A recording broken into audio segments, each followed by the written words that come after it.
2000 में मेरी posting on promotion Jaipur airport पर हुई थी। तो हर सत्संगी को ये रहता है कि ये पता करा जाए कि हमारे सत्संग कहाँ पर होता है। मैंने अपना सब इंस्पेक्टर भेजा तो उसने पता करा कि यहाँ से जयपुर एयरपोर्ट से 14 किलोमीटर दूर बीलवा सत्संग घर में राधा स्वामी सत्संग का सत्संग होता है। मेरा सब इंस्पेक्टर वहाँ के सेक्रेटरी श्री ठाकुर साहब को मिला। उन्होंने बताया कि आपके साथ को ये भाई साहब पार्किंग से कल रिसीव करेंगे और आप बिल्कुल चिंता मत करिए। मैं जब अगले दिन गया तो वो भाई साहब वहाँ पर थे और उन्होंने जाके मुझे मेरी जगह पर बैठा दिया। कुछ देर के बाद वो आए कि साहब आप सत्संग के बाद यहीं बैठे रहिए, क्योंकि मैं आपको जनक बहन जी जो कि राजस्थान की एरिया सेक्रेटरी थी, सत्संग करता थी और हजूर महाराज जी की क्लास फेलो थी। मैंने उनका नाम तो सुना था लेकिन कभी दर्शन नहीं करे थे। सत्संग के बाद वो मुझे व्यक्ति बहन जी के पास ले गया तो बहन जी ने मुझे पहले ये पूछा कि बेटा आप कहाँ पर पोस्टिंग हो और कितनी देर तक रहो। तो मैंने कहा बहन जी मैं CISF में एज ए डिप्टी कमांडेंट हूँ और जयपुर एयरपोर्ट का मैं इंचार्ज। 3 साल तक तो मैं यहाँ पे रहूँगा अगर सब ठीक ठाक रहा, क्योंकि हम लोग अभी इस एयरपोर्टों पे पहली बार आए हैं, बाकी सब बाबा जी ठीक करेंगे। धीरे धीरे मेरा और जनक बहन जी का रिश्ता जो है एक माँ बेटे के साथ हो गया।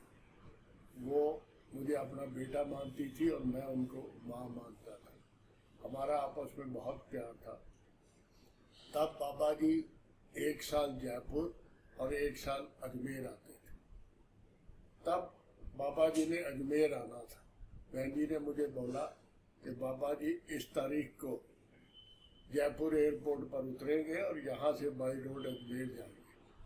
तो मैंने सब व्यवस्था कर दी, लेकिन अचानक मेरे डिपार्टमेंट ने मुझे सब इंस्पेक्टर की फाइनल इंटरव्यू जो कि अजमेर में होनी थी वहाँ के लिए डिटेल कर दिया। मैंने बहन जी को बताया कि मुझे तो ऐसे कल जाना है, लेकिन मैंने आपका सारा इंतजाम कर दिया है, आप चिंता मत करिए। मैं अजमेर चला गया। वहाँ पे मैं CISF की तरफ से, एक BSF की तरफ से, एक ITBP की तरफ से और CRPF के DIG थे जो हमारे बोर्ड के चेयरमैन। हम सुबह 10 बजे से शाम 5 बजे तक इंटरव्यू लेते थे। लेकिन मैं रात को जब भी हम खाना खाते थे मैं DIG साहब को एक ही बात बोलता था कि सर मेरे गुरु मेरे एयरपोर्ट पर पहली बार आ रहे हैं और मुझे डिपार्टमेंट ने देखो यहाँ भेज दिया, मैं कुछ नहीं कर सकता। तो DIG साहब मुझे बोलने लगे बलवा तेरे मन में अपने गुरु के प्रति इतना श्रद्धा और प्यार है, हो सकता है कि जिस दिन उन्होंने आना हो उस दिन कोई कैंडिडेट ही ना आए। तो मैंने कहा साहब ये कैसे हो सकता। बिल्कुल वही हुआ जिस दिन बाबा जी ने शाम को जयपुर एयरपोर्ट पे आना था। हम 10 बजे से 1 बजे तक वेट करी, कोई भी कैंडिडेट नहीं आया। तो उन्होंने मुझे बोला कि आप जाओ और अपने गुरुओं को रिसीव करके रात को वापस आ जाना। मैं अजमेर से इमीडिएट, मेरे पास गाड़ी थी, मैं लेकर जयपुर एयरपोर्ट पे आ गया। बाबा जी के आने से 1 घंटा पहले मैं पहुंच गया। बहन जी को बताया कि मैं यहाँ पहुंच गया हूँ, आप चिंता मत करिए। उस दिन मुझे ये महसूस हुआ कि गुरु में कितनी ताकत है अपने जीव को दर्शन देने के लिए। उस दिन मेरा जो विश्वास है अपने गुरु के प्रति और बढ़ गया।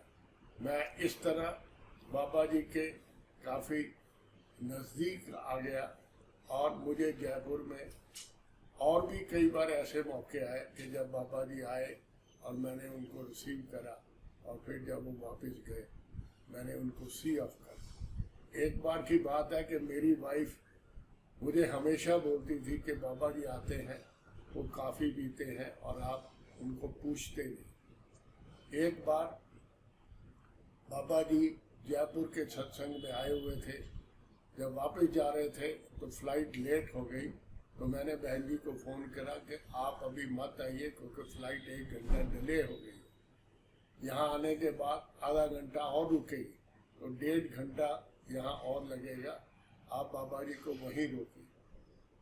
तो बहन जी ने बाबा जी को बताया तो मुझे फ़ोन पे सुनाई दे रहा है कि बाबा जी ने बोला कोई बात नहीं, आप गेस्ट हाउस चलो, हम बाद में आते हैं। तो बहन जी ने मुझे बताया कि जब फ्लाइट आ जाए तो आप हमें फ़ोन कर दें। फ्लाइट आई तो मैंने बहन जी को फ़ोन करा कि बहन जी फ्लाइट आ गई है, आप बाबा जी को ले आइए। जब बाबा जी आए तो हमारा जो मेन वीआईपी लॉन्च था उसमें 9 सुप्रीम कोर्ट के जज और एक हिंदू महासभा का सेक्रेटरी मिस्टर तोगड़िया बैठे थे। तो मैंने महसूस कहा कि बाबा जी को उसमें क्यों बिठाया जाए। मैंने एयरपोर्ट डायरेक्टर से बात करके प्राइम मिनिस्टर अटल बिहारी वाजपेयी के टाइम पे एक अराइवल हॉल में वीआईपी लॉन्च बनाया गया था, मैंने उसको खुलवाया। और जब बाबा जी आए तो बाबा जी ने बाहर ही जनक बहन जी को बोला कि आप जाओ, आंटी वधवा हमें छोड़ देगा। तो बहन जी बाहर रुक गई, मैं बाबा जी को लेके दाहिने हाथ में जो नया वीआईपी लॉन्च में था वहाँ पे ले आया और बाबा जी को वहाँ बैठा दिया। बाबा जी के साथ ब्यास के आईजी जो सिक्योरिटी के इंचार्ज थे वो साथ में थे। उन्होंने बाबा जी को अंदर बिठाया और वो बाहर आ गए। तो मैंने उनको बोला कि सर बाबा जी कॉफ़ी पिएंगे? तो वो बोले कि पीते हैं, पूछ लो आप जाके। तो मैं अंदर गया, मैंने हाथ जोड़े, बाबा जी सामने कुर्सी पे बैठे थे। मैंने कहा बाबा जी कॉफ़ी मंगाऊं? तो बाबा जी ने बोला नहीं, कॉफ़ी तो नहीं पियांगे, जो तो फ्लाइट आ जाए उसी सानू जहाज जल्दी बैठा दे। इस तरह बाबा जी बहुत कम बोलते थे, लेकिन वो बातों बातों में आपको ऐसा इशारा कर जाते थे कि जो जीव है वो सब समझ जाता है। कई बार बहन जी मुझे बोलती थी कि बाबा जी आ रहे हैं, आपने उनको राधा स्वामी नहीं बोलनी, उनका गाड़ी का दरवाज़ा नहीं खोलना। लेकिन मैं वो काम सब करता था क्योंकि मुझे खुद ही नहीं पता चलता था जब मालिक आपके सामने होता। इस तरह मैं 4 साल जयपुर एयरपोर्ट पे रहा और वहाँ के बाद मेरी पोस्टिंग इंदिरा गांधी एयरपोर्ट पर हो गई। जब मैं बहन जी को मिलने गया उनकी कोठी में तो बहन जी ने मेरे सामने दिल्ली के एरिया सेक्रेटरी कैप्टन भल्ला को फ़ोन करा कि मेरा बेटा तेरे पास आ रहा है, इसको कोई वहाँ पे सेवा बख्श दे। इस तरह मेरा जयपुर का जो पीरियड है वो बहुत अच्छा बीता। मैं 2004 में इंदिरा गांधी एयरपोर्ट पर पोस्टिंग पर आया। जैसे मैंने आपको पहले बताया था कि जनक बहन जी ने दिल्ली के एरिया सेक्रेटरी कैप्टन भल्ला को मेरे बारे में बताया था। मैं और मेरी वाइफ पूसा रोड सत्संग घर में कैप्टन भल्ला को मिलने गए तो उन्होंने मुझे पूछा कि आप कहाँ पर पोस्टेड हो। मैंने उनको कहा कि इस समय मैं इंटरनेशनल एयरपोर्ट का इंचार्ज हूँ, लेकिन मैं किसी भी डोमेस्टिक पर भी आ जा सकता हूँ। तो उन्होंने बोला कि बाबा जी की सेवा में पहले आपका एक इंस्पेक्टर है। तो मैंने उनको बोला कि आप उसकी सेवा हटाओ मत, उसको मेरे साथ ही रहने दो। तो उन्होंने बोला कि आप खुद अफसर हो लेकिन आपके इंस्पेक्टर को काफ़ी प्रॉब्लम आती थी। इस तरह मैं बाबा जी की सेवा में जुड़ गया। हम 5 लोग थे। मैं सिक्योरिटी देखता था, एक इमिग्रेशन में था, एक कस्टम में था, एक एयरपोर्ट अथॉरिटी में था, एक ब्रिटिश एयरवेज का मैनेजर था जो हमारा इंचार्ज था। हम 5 लोग ही, जब भी बाबा जी आते थे या जाते थे, हम 5 लोग ही उनकी सेवा में वहाँ उपस्थित रहते थे। मैं और जो हमारे इंचार्ज थे ब्रिटिश एयरवेज के, हम दोनों बाबा जी को जहाज़ की सीढ़ियों तक छोड़ने जाते थे।